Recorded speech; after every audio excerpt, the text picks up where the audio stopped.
Lucas 15. Este mensaje se llama Descubriendo el Corazón. Versículo 11 dice: un hombre tenía 2 hijos. Un día el hijo más joven le dijo a su padre: papá, dame la parte de tu propiedad que me toca como herencia. Entonces el padre repartió la herencia entre sus 2 hijos. A los pocos días el hijo menor vendió lo que su padre le había dado y se fue lejos a otro país. Así se dedicó a darse gusto haciendo lo malo y gastando todo el dinero. Ya se había quedado sin nada cuando comenzó a faltar la comida en aquel país y el joven empezó a pasar hambre. Entonces buscó trabajo y el hombre que lo empleó lo mandó a cuidar cerdos en su finca. Al joven le daba ganas de comer, aunque fuera la comida con que alimentaban a los cerdos, pero nadie se la daba. Por fin comprendió lo tonto que había sido y pensó: en la finca, en la casa de mi padre, los trabajadores tienen toda la comida que desean, y yo aquí me estoy muriendo de hambre. Volveré a mi casa y apenas llegue le diré a mi padre que me he portado muy mal con Dios y con él. Le diré que no merezco ser su hijo, pero que me dé empleo y que me trate como cualquiera de sus trabajadores. Entonces regresó a la casa de su padre. Cuando todavía estaba lejos, el padre corrió hacia él lleno de amor y lo recibió con abrazos y besos. Y el joven empezó a decirle: papá, me he portado muy mal contra Dios y contra ti. Ya no merezco ser tu hijo. Pero antes de que el muchacho terminara de hablar, el padre llamó a los sirvientes y le dijo: pronto, traigan la mejor ropa y vístanlo, pónganle un anillo y también sandalias. Maten el ternero más gordo y hagamos una fiesta, una gran fiesta, porque mi hijo ha regresado. Es como si hubiera muerto y ha vuelto a vivir. Se había perdido y lo hemos encontrado. Y comenzó la fiesta. ¿Cuántos dicen amén? Descubriendo el corazón, hermano. Cada vez que leo, aun cuando leía nuevamente este texto, un impacto profundo en mi corazón, una historia que realmente me llega hasta lo más íntimo, para poder, o pudiendo reconocer o ver el gran amor de Dios, la gran misericordia de nuestro Padre, lo bueno, lo misericordioso. Aquí el título de mi Biblia dice el Padre amoroso. Hay otros que dicen los 2 hijos, el hijo pródigo. Hay distintos, pero este título es algo que a mí me llega más. Lo dice el Padre amoroso. Y quiero hablarles sobre la importancia de descubrir, o cómo podemos descubrir el corazón. Hay situaciones, vivencias y decisiones que son el resultado de una vida interior, que tienen que ver con algo que está sucediendo, que existe en nuestra alma, en nuestro espíritu. Nuestras acciones corresponden a emociones, sentimientos, decisiones, voluntad. Nuestras acciones corresponden a lo que hay dentro de nuestro corazón. Los comportamientos, las conductas tienen que ver con lo que hay dentro, en nuestro interior. Usted sabe la composición humana. A veces uno lo da por hecho, pero tengo que repasarlo una y otra vez. Nosotros somos cuerpo, alma y espíritu. Alguien dijo: en realidad somos un espíritu, porque somos semejanza de Dios que es espíritu, y eso es lo correcto. Somos espíritu principalmente. Nuestra esencia no es ni el alma ni el cuerpo, nuestra esencia es el espíritu, porque fuimos hechos a imagen de Dios que es espíritu. ¿Cuántos dicen amén? Espíritu que tiene un alma y vive en un cuerpo. Watchman Nee dice: el hombre interior, que es el espiritual; el hombre exterior, que es el alma; y el hombre de más afuera, que es el cuerpo. Una forma de describir el hombre interior, exterior y el de más afuera. Pero lo que nosotros vivimos depende de nuestro interior, llámese el alma y el espíritu. Por un lado, en el alma, donde están las emociones, y hay cosas, hay situaciones, hay vivencias que hacen o que dan un comportamiento, una conducta de vida en nosotros. Una carencia, un dolor, una realidad mal interpretada, una desilusión, golpes, maltratos verbales, desprecios, rechazos, abandonos, ausencias. Pueden descubrir una realidad negativa en nuestro corazón y acciones y conductas negativas, cuando en nuestro interior hay todo este tipo de cosas. Pero también la parte interior de nuestro ser es lo espiritual, que tiene que ver con nuestra relación con Dios. Y aquí hay una figura que Jesús toma de la relación de un padre y el hijo y un padre. Ahí está hablando de la relación espiritual, una relación que no era correcta, que no existía o que tenía sus dificultades, su mala interpretación. Yo creo que es su mala interpretación y ahora lo vamos a ver. Pero hermanos queridos, en definitiva, nuestra alma y nuestro espíritu determinan nuestras vivencias y nuestras realidades. Y aquí descubre el corazón de este joven la situación de vida que lleva adelante. Pero quiero marcarle algunas cosas que son importantes. Primero, ¿cuál es la causa que hace deslizar a los hijos de Dios?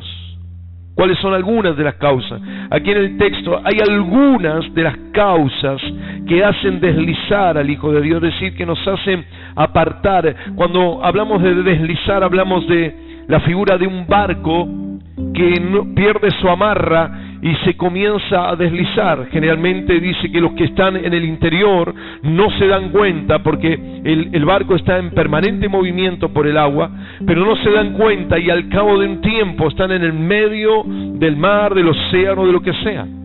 Entonces el deslizar es apartarse del lugar seguro, apartarse del lugar firme, apartarse del lugar donde se debe estar.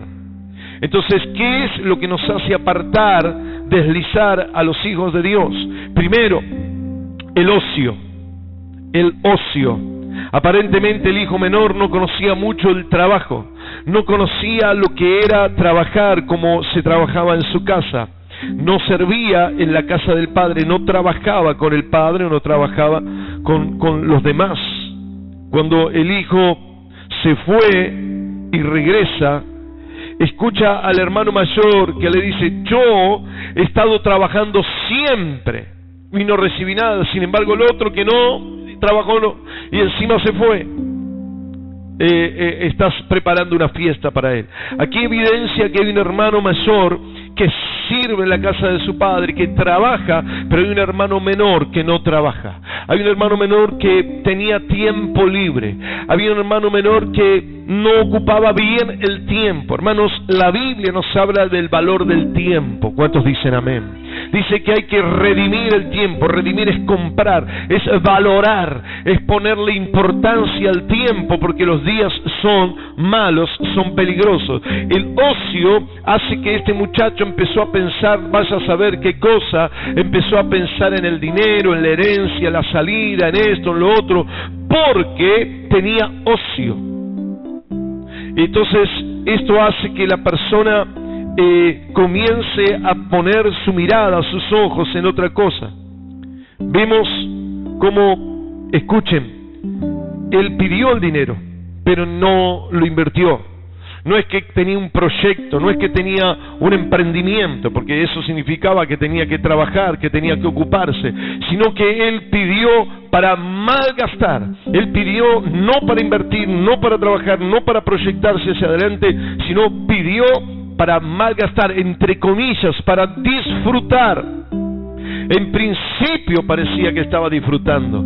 Hermanos queridos, muchas veces creemos que hay cosas que estamos viviendo y que son buenas y que nos hacen disfrutar, sin embargo nos van desgastando. La Biblia lo dice: hay camino que al hombre le parece bueno, pero su fin es camino de muerte. Aquí este muchacho parece que estaba disfrutando, sino lo que estaba haciendo era preparando su vida para un momento de amargura, de tristeza, para llegar a un momento de angustia, para llegar a un momento de reflexión negativa acerca de su vida. Por eso lo que hace o lo que hizo en este joven que se deslice y se aparte de la casa de su padre fue el demasiado ocio. Quería gratificarse gastar el dinero, disfrutar, pero sin tener un proyecto de vida, un trabajo, un emprendimiento, algo que lo haga sentirse realizado. Muchas veces vemos que el ocio se ve en este muchacho porque cuando tuvo que trabajar, lo único que sabía hacer era cuidar chanchos. En realidad no hay que hacer nada, tenía que pararse y tirarle la comida que le daban porque los chanchos estaban encerrados en un lugar, así que nada tenía que hacer. Para lo único que servía por su falta de dedicación era para cuidar chanchos. Es decir, para abrir una bolsa y tirarle la comida a los chanchos y nada más. Nunca se había preparado, nunca había trabajado, nunca había servido, había aprovechado el tiempo en la casa de su padre. Esta es una de las causas que desliza a este joven de la casa de su padre. Pero otro también es la baja estima que se ve permanentemente en el texto. Él no era el primogénito. En Israel, siempre que vemos el menor es alguien que pasa dificultades. Siempre la expectativa está puesta sobre el mayor. Esto es en la cultura de Israel. Siempre lo mejor, la mejor herencia era para el mayor. La mejor bendición era para el mayor. Es para el mayor, para el primogénito. Entonces él no era el primogénito, era el segundo. Era el más chico, el que tenía tal vez menos expectativas. Así fue siempre en Israel. Vemos distintas historias, como por ejemplo la historia de Gedeón. Gedeón no tenía mucha expectativa de sí mismo, porque cuando Dios se le aparece, cuando Dios le da un emprendimiento, cuando Dios lo desafía, él dice: yo soy el menor de mi casa, yo soy el menor y encima mi casa es la menor de las tribus. Es decir, yo no tengo capacidad, yo no puedo, yo no sé hacer, no tengo la calificación, no califico para hacer lo que vos querés. Hermanos queridos, aquí se ve en este muchacho la baja estima por ser el más chico. Buscaba el dinero para sentirse importante. Hay muchas personas que ponen la expectativa en el dinero para levantar su estima, para creerse más importante, para tener valoración social.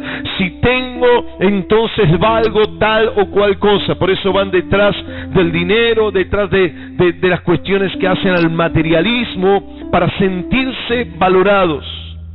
Vemos tanta desesperación cuando se habla socialmente de la marginación, se habla de las posibilidades. Y uno dice, pero eso es una mentira. Generalmente la mayoría que hablan de mentiras, porque no es tener posibilidades, tener unas zapatillas caras como otro, porque eso no hace a la vida, a la estima, a la valoración de una persona. ¿Cuántos dicen amén? Esas son mentiras, son falacias, son cosas que socialmente se instalan y no creemos que valemos más o menos porque tengamos una ropa más o menos cara, porque tengamos un auto más o menos caro, porque tengamos una casa más o menos atractiva, lo que sea, sino que la valoración se da por lo que es la persona. Y lo que descubría este muchacho es que quería dinero para levantar su valoración, para sentirse más importante. Él quería comprar, de hecho compraba a los amigos, pagando fiesta para que le agradezcan, para que digan: ¡ay, qué lindo, qué bueno! Pero un día se le acabó. Hermanos queridos, la estima no se sostiene con el dinero. ¿Cuántos dicen amén? No hay nada material, no hay nada humano que sostenga la estima. Nuestra estima, lo que somos y quiénes somos, está dado por cuál es nuestro linaje. Y la Biblia dice que pertenecemos al linaje real, los que hemos aceptado a Jesucristo. Alguien diga amén. Por eso la baja estima es algo que lo sacó de la casa de su padre. Tal vez el menor, el más grande, trabajaba, los otros no tenían nada que hacer y decía: bueno, mi vida no vale mucho, voy a buscar aventuras, voy a buscar algo que me levante la estima, una valoración social, algo que pueda hacer. Pero ¿saben qué? Nada lo pudo cambiar esta realidad. Fíjese el versículo 19. Le diré a mi padre, cuando estaba meditando sobre lo que estaba diciendo: no merezco ser tu hijo o su hijo, pensaba él. Hermanos queridos, hay muchas veces que nosotros decimos: no merezco. No merezco. ¿Saben? muchos boicotean su vida. Muchos boicotean el llamado de Dios.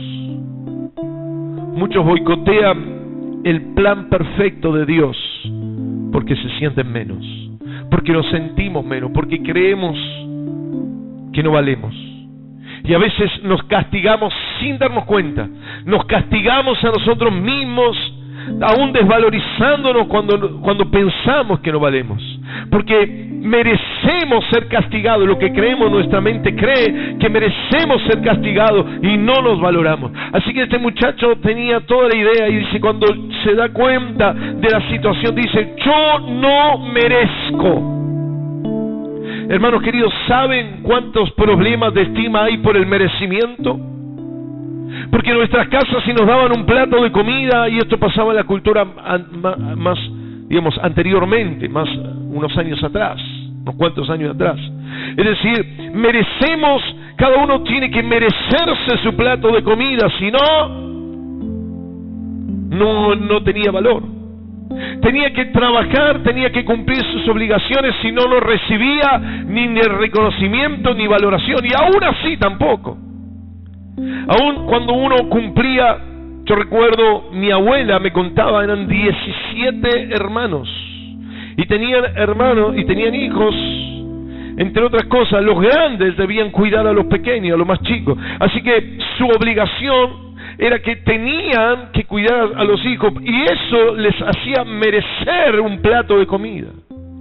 Esa es la cultura que muchas veces arrastramos, porque creemos que no podemos recibir nada de Dios si no lo merecemos. ¿Cuántos dicen amén? Tenemos que hacer buenas obras, tenés que portarte bien. A veces nosotros no sabemos cómo aplicarle a los niños sobre la bendición de Dios o el pecado. Entonces le decimos, pecar es hacer lo malo. Por eso es importante lo que habló la pastora todo el fin de semana anterior, cuando dijo claramente que lo que Dios quiere no es que nos portemos bien, porque si hay alguien que se porta bien, que levante la mano, hermano, porque no nos portamos bien ni los que nosotros tenemos un conocimiento más acabado y más profundo de lo que es la palabra de Dios. Lo que Dios quiere es que estemos con Él. ¿Cuántos dicen amén? El apartarnos de Dios es el problema, el apartarnos de la presencia. Eso significa, no quiero estar con vos, no me interesa estar con vos. Eso es el peor desprecio. Yo a veces escucho a las personas que hablan de respeto y son ateos. Imagínense si alguien en tu trabajo, alguien te dice, che, fulanito, Pepe, no existís. ¿Usted cree que le está respetando? Le estáis respetando. Alguien que le dice no existí, le estáis respetando. Y así encontramos esta realidad muchas veces. Aquí este muchacho estaba buscando el merecimiento. Desde siempre. No merecía. Hermanos queridos, eso nos hace apartar y alejar de la presencia de Dios. Nos hace deslizar el ocio, la baja estima. En tercer lugar, también la carencia afectiva. Dice el versículo 13 que se fue a otro país. Recuerdo tantas personas, y he hablado con algunas y otras personas, cambiándose de país, yéndose a otro lugar, a otro país de Europa, a Norteamérica, Centroamérica, donde sea, cambiándose de país, tratando de encontrar el afecto, la valoración, el reconocimiento, el cuidado, etcétera, lo afectivo, pensando que cambiando la cultura, que cambiando la realidad. Y este muchacho se fue a otro país, fue a buscar lo que no encontraba en su casa. Pero hermanos queridos, no es una cuestión exterior, es una cuestión interior. Nosotros podemos irnos a otro país, pero nos llevaremos la tristeza, nos llevaremos la soledad, nos llevaremos todo lo que tenemos, nos llevaremos las cuentas sin pagar. Aunque podamos escapar legalmente de algún país, en nuestro corazón nos seguirá condenando nuestras faltas y nuestras deudas con Dios. ¿Cuántos dicen amén? Por eso, hermanos queridos, la carencia afectiva fue otro elemento que lo hizo apartarse de la casa de su padre. Y dice que el hermano le dijo que gastó la plata con las prostitutas. la persona que anda en este tipo de cosas, o las personas que están buscando una relación sexual, o están buscando un hombre, o están buscando una mujer, lo que estaban buscando es el cariño, es el afecto, es el amor, es la manifestación del amor. Este hombre fue a buscar con las prostitutas lo que estaba necesitando. La carencia afectiva se demuestra en esta situación. Hermanos queridos, yo quiero aclararle algo antes de seguir avanzando. Cuando Jesús enseña las parábolas, no inventa historias de la nada, sino que Él toma realidades cotidianas, el sembrador, las personas que están con las lámparas, lo que sea, los sacerdotes. Él toma ejemplos de la realidad cotidiana. Por eso esta historia, si bien es una parábola que el Señor lo toma de realidades que existían y que conocían los judíos que Él estaba enseñando, los discípulos. Así que esta puede ser claramente la historia de alguien que Jesús o alguno de ellos conocía. Por lo tanto, no está inventando una cuestión de la nada, sino que le está hablando en parábolas, es decir, con experiencias que todo el mundo conocía. Por lo tanto, vuelvo a decirle, lo que este muchacho estaba buscando era el afecto. He conocido personas, y hemos conocido personas, que cada semana conviven con una persona diferente. Cada mes conviven con alguien diferente, buscando el afecto, buscando el reconocimiento, el cariño. Y era algo que le faltaba a este muchacho, por lo cual se apartó de la casa de su padre. Causas que hacen deslizar a un hijo de Dios. Y quiero decirle en segundo lugar cuáles fueron las consecuencias de todo esto que vivió. ¿Cuáles fueron las consecuencias negativas? En primer lugar, la soledad. Después de tanto dinero, fiesta, entre comillas, quedó solo. Por eso la palabra dice: acuérdate, joven, de tu Creador en los tiempos que eres joven, antes que vengan los días malos. Los días malos son los días donde todo se pierde. Todo lo que está lejos de la casa del Padre se pierde. ¿Cuántos dicen amén? Escucha bien lo que te estoy diciendo. Lo que está lejos de la casa del Padre se pierde, no prospera, no es bendecido. Lo que está lejos de la presencia de Dios no prospera. Por eso dice la palabra que se quedó solo. Dice que no había nadie que le daba de comer. Es decir, él tenía que entregarle la comida a los chanchos, y no había nadie ni siquiera para preguntarle si podía comer un pedazo de eso que él daba. No había nadie a su alrededor. Yo me imagino ese cuadro en medio de los chanchos, revolcándose con el ruido, con todas las cosas. Me acuerdo cuando fui a una granja de recuperación, criaban ahí chanchos, y por supuesto estaban ahí en el chiquero, algo horrible, algo feo.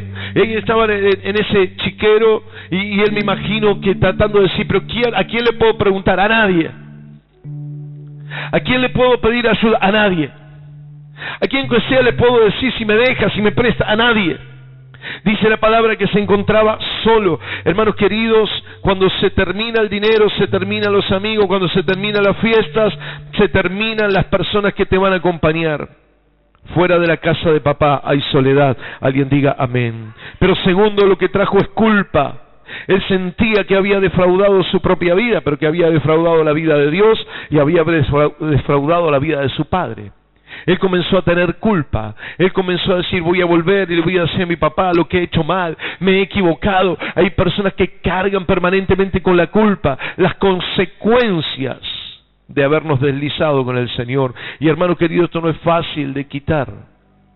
Satanás fortalece las culpas.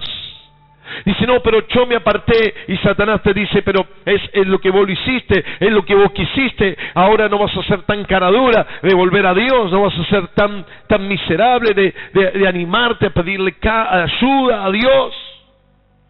Hermanos queridos, muchos viven con la culpa de las equivocaciones, y durante años piensan en el tiempo perdido, y están con culpa y culpa y culpa.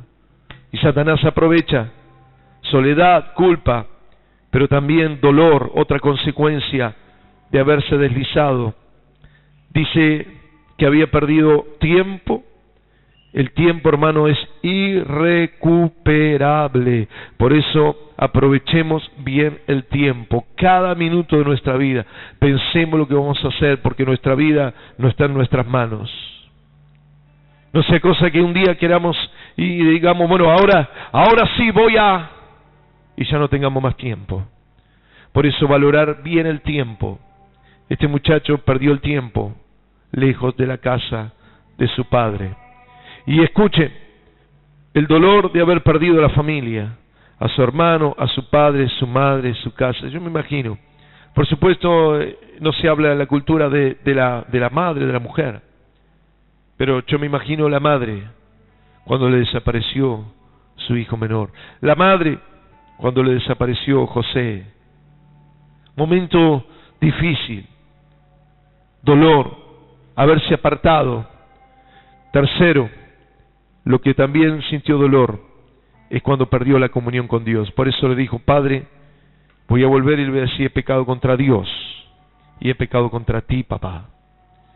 Hermanos queridos, lo más duro que pasó David, por ejemplo, fue cuando perdió la comunión con Dios. Cuando él habla del Salmo 51, dice, Señor, crea en mí un corazón limpio, renueva un espíritu recto dentro de mí. Y dice, lávame con hisopo, límpiame con hisopo. Él sentía que el pecado le había llegado hasta los huesos, y el hisopo era para tomar al leproso y limpiarle hasta lo profundo, hasta tocarle los huesos. Y él necesita ser transformado y limpiado hasta los huesos, porque se dio cuenta que se había apartado de Dios. ¿Cuántos dicen amén?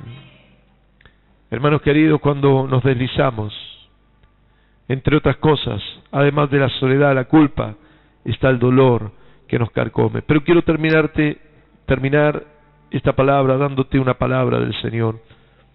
¿Cuál es la respuesta de Dios? Esta es una realidad de la vida cristiana. Ayer recordábamos con mi esposa, fulana de tal, fulano de tal, algunos aparecen en el Facebook, fulano, fulana, mengano. Aparecen algunos. Y de pronto le digo, y fulano, y este.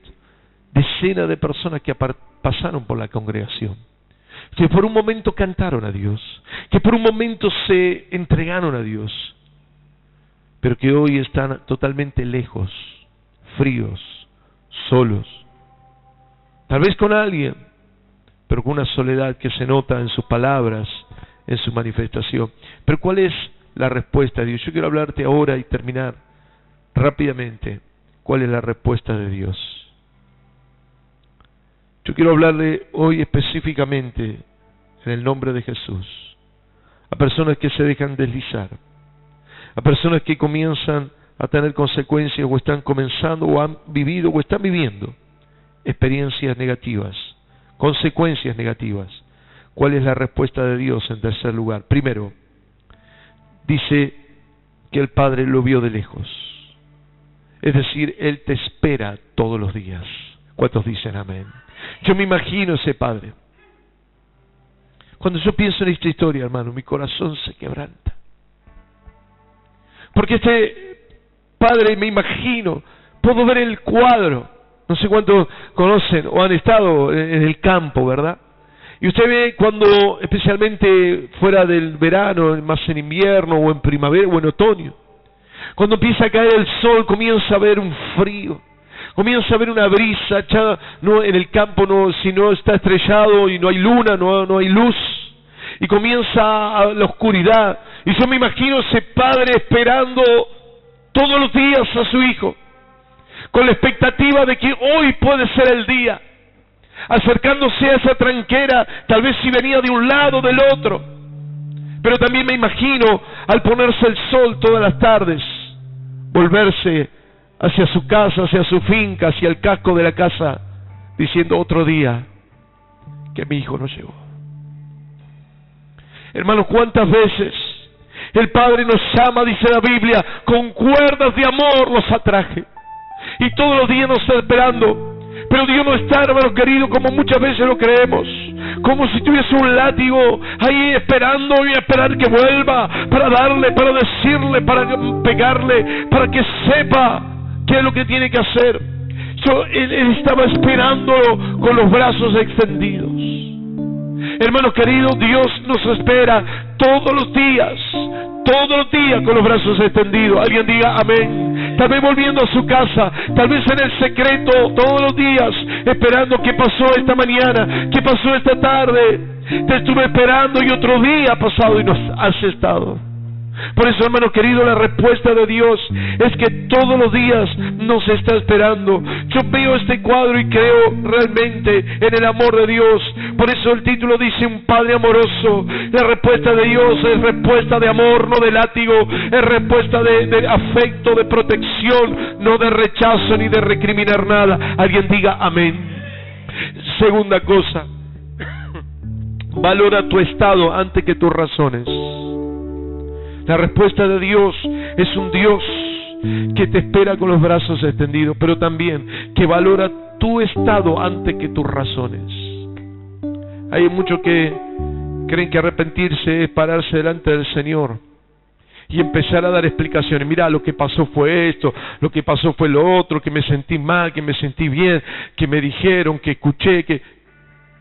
A Dios no le interesan nuestras razones. A Dios le interesa abrazarnos. ¿Cuántos dicen amén? Dice que él llegó avergonzado, me imagino, y dijo: papá, ¿sabe lo que pasó? Y dice que no lo dejó terminar de hablar, y antes que termine de hablar, lo abrazó, antes que termine de dar explicaciones, porque a Dios no nos interesa nuestras razones. A Dios le interesa nuestro estado, y si estamos mal, si estamos tristes, si estamos angustiados, si tenemos culpa, Dios hoy quiere extendernos sus manos. ¿Cuántos dicen amén? Y dice la palabra de Dios, escuche, que Él le abrazó. Hermanos queridos, no le dejó hablar, sino que lo socorrió, porque Él vio su estado. Escuche, Él vio su estado. Él vio que estaba sucio por dentro y por fuera. Por fuera tenía olor a chancho, por fuera estaba sucio, estaba muerto de hambre. Ahí estaba viéndolo y lo abrazó, pero por dentro yo creo que el Padre vio la falta de afecto, el abandono, lo lejos que estuvo de Dios, y también lo abrazó. Por eso, hermanos queridos, no importa nuestras razones, no importa nuestras explicaciones, Dios quiere abrazarnos. Alguien diga amén. Amén. Maravilloso nuestro Dios. Y termino. Dios te espera todos los días. Dios te ve tu estado antes que tus razones. Y tercero, estaba decidido a bendecirlo. Estaba decidido a bendecirlo, a ayudarlo, a levantarlo, a darle una nueva oportunidad, a socorrerlo. Lo primero que hace, le da una ropa nueva. Eso significa una nueva cobertura. La ropa, la Biblia, significa la cobertura. Tal vez nuestra cobertura, como dijimos, la historia, ¿se acuerdan del joven que huyó, que tenía una sábana y huyó desnudo, porque tenía una cobertura muy liviana? Pero Dios dice: ahora voy a fortalecerte, ahora te voy a dar una ropa nueva, ahora te voy a dar no solamente ropa, una armadura. ¿Cuántos dicen amén? Dios quería hacer esto en este joven, lo hacía el Padre, y Dios lo quiere hacer en nosotros. Y le puso anillo. Anillo es símbolo de realeza, es la valoración y la posición que te daba. Él se sentía con baja estima, pero él pasó de olor a chancho a rey. ¿Sabe lo que me decía el Señor? Hay muchos que te hacen pasar por un camino difícil. Hay muchos que dicen: vos venís del mundo, pagá el precio de la restauración, ahora pagá tus culpas. No, hermano querido, nosotros venimos a la casa del Señor con olor a chancho, y Dios nos pone ropas reales, anillos reales, y nos hace reyes y sacerdotes para Él. Póngase de pie, por favor. Dios no te hace pasar por un momento de culpa. Dios no te dice: paga el precio. Dios te dice: yo pagué el precio y ahora eres rey para mí. ¡Aleluya! Cierre sus ojos, por favor. El Señor le puso sandalias. Él le estaba diciendo: te doy un nuevo camino, te doy un nuevo propósito. Las sandalias para caminar. Te voy a dar un nuevo camino. Vas a caminar con un nuevo propósito. Vas a caminar en una nueva realidad. Yo quiero que levantes tu mano y diga: voy a caminar una nueva realidad en Cristo. Voy a caminar una nueva realidad. Escuche. Cuando yo leí la última parte, las últimas palabras, la última oración del versículo que leí, que fue el 24, 4 palabras: que realmente me impactaron, que me dejaron conectado con la Biblia, que me dejaron conectado con el corazón de Dios. Cuando se terminó el dinero, cuando se terminaron las prostitutas, los amigos, la bebida, cuando se terminó todo eso, dice el versículo 24, comenzó la fiesta. ¿Cuántos dicen amén? Algunos creen que la fiesta comienza con el alcohol, comienza con los amigos, comienza con las prostitutas, comienza con la sexualidad. Pero cuando se termina todo eso, comienza la fiesta, cuando estamos con el Padre. Yo me imagino cada mañana, cuando nos encontramos con el Señor prepara el banquete y dice, comienza la fiesta, porque mi Hijo está conmigo. Yo quiero en esta mañana, que volvamos a los brazos de nuestro Padre, que volvamos a Cristo, que volvamos a la intimidad, que volvamos al corazón del Señor. Tal vez si hay baja estima, hoy decirle, Señor, te entrego, Señor, mi desvalorización, mi autocondenación, porque me estoy condenando, me estoy boicoteando. Y recibo tu anillo, recibo tu ropa y recibo tus sandalias. Recibo una nueva cobertura, recibo una nueva valoración y recibo un nuevo propósito. Recibo una nueva cobertura, una nueva valoración y un nuevo propósito. Vamos a adorar al Señor.